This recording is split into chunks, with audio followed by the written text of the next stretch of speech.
एक राज्य में एक अत्यंत निर्दयी राजकुमारी रहती थी। उसे किसी भी जीव पर दया नहीं आती थी। एक दिन उसने निर्दयता की सारी हदें पार कर दी। उसने एक बेचारी बकरी की पीठ पर तेल डालकर आग लगा दी और उसके मासूम बच्चे को अचानक उठाकर पास के गहरे कुएं में फेंक दिया।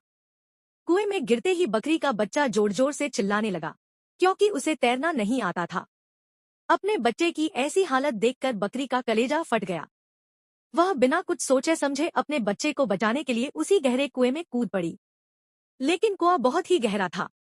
देखते ही देखते बकरी और उसका बच्चा डूबने लगे और मदद के लिए चीख पुकार करने लगे। उसी समय पास के तालाब के किनारे एक गाय लीची के पौधे में पानी दे रही थी। अचानक उसे कुएं से आती बकरी की दर्दभरी आवाज सुनाई दी।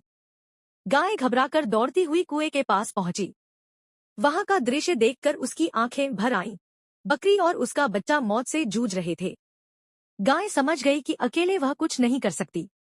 वह तुरंत मदद की तलाश में सुनसान रेगिस्तान की ओर दौड़ पड़ी।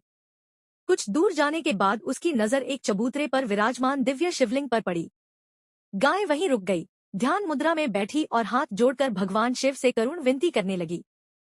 गाय की सच्ची भक्ति और पीड़ा भरी पुकार सुनकर कुछ ही क्षणों में महादेव प्रकट हुए। जब गाय ने पूरी घटना बताई तो भगवान शिव तुरंत कुएं के पास पहुंचे। अपने नीलकंठ स्वरूप में उन्होंने अपनी दिव्य शक्ति से एक हरी बांस की सीढ़ी का निर्माण किया और उसे कुएं में उतार दिया। अगले ही पल बकरी और उसका मासूम बच्चा सुरक्षित बाहर निकल आए। जीवन बच जाने की खुशी में दोनों नाचने लगे। चारों ओर आनंद और करुणा का वातावरण छा गया।